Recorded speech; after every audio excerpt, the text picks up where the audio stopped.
नमस्ते साथियों, मैं कमलेश धमोतिया मध्य प्रदेश के देवास शहर से। आज एक बड़ी महत्वपूर्ण और बहुत ही छोटी बात बताना चाहूँगा, स्पेशली व्यापारियों के लिए और उन लोगों के लिए जिन्होंने जीएसटी का रजिस्ट्रेशन करवा रखा है।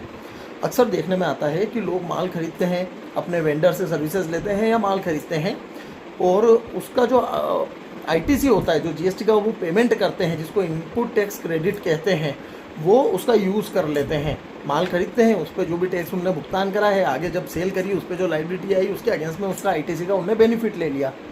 अब होता क्या है, वो वेंडर्स को या जिससे माल खरीदा है सेलर को 180 डेज़ के अंदर पेमेंट नहीं करते हैं। अब जीएसटी का एक रूल है कि अगर आपने किसी से माल खरीदा है और उस पर टैक्स का भुगतान करा है और उस टैक्स का बेनिफिट ले लिया है, आईटीसी के रूप में क्रेडिट ले लिया है, और अगर आपने वेंडर को पेमेंट विद इन 180 डेज़ नहीं करा है, तो जो आईटीसी आपने यूज़ करी है, जिसका बेनिफिट लिया है, आपको वो रिवर्स करना पड़ेगी।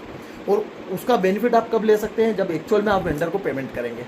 अब देखने में ये आता है, कई व्यापारी है, कई लोग हैं, कई जीएसटी होल्डर हैं जो माल खरीदते हैं, टैक्स का भुगतान करते हैं माल खरीदते समय, और बाद में सेल पे जो लाइबिलिटी आती है उसके अगेंस्ट में आईटीसी का बेनिफिट ले लेते हैं, क्रेडिट ले लेते हैं, पर वेंडर को पेमेंट नहीं करते 180 डेज़ के अंदर।